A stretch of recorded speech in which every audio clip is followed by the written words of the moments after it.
मस्त पोह्याचा चिवडा बनवलेला आहे. मस्त आधी पोहे भाजून घेतलेले आहेत व्यवस्थित छान.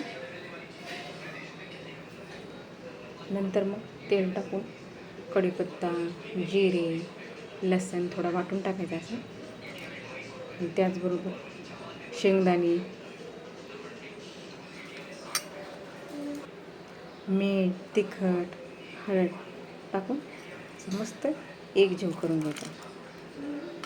आधी मस्त तळून घ्यायचे हे पोहे. नंतर मग फोडणी द्यायची. लसूण, जिरे, कढीपत्ता टाकून मस्त हा खमंग चिवडा घरच्या घरी तयार होतो. त्याचबरोबर चकली केलेली आहे. ऑलरेडी माझ्याकडे भाजणीचं पीठ होतं. तुमच्याकडं नसेल तर तुम्ही गहू, ज्वारी, थोडं बेसन मिक्स करून व्यवस्थित ह्या प्रकारे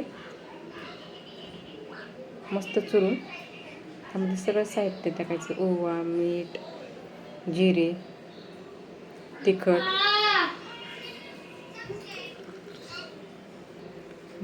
मोहन टाकायचं तेलाचं. व्यवस्थित कळलं की आणि मध्ये थोडं मिक्स करताना थोडं सोडा टाकायचा. व्यवस्थित गरम पाणी टाकून व्यवस्थित असं चुरून घ्यायचं. अशा प्रकारे व्यवस्थित मस्त ठिसूळवर पोकळा घरच्या घरी परफेक्ट बाजारात आपण कशी खातो तशी चकली बनवून रेडी होईल.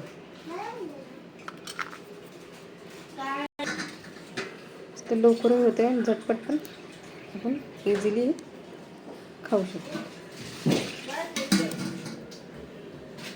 काय करायचा प्रश्न पडतो तर अशा प्रकारे मस्त फ्राय केलेले पोहे व एकदा चकली घरच्या घरी पिठानं तयार करून बघा. खूप छान लागते.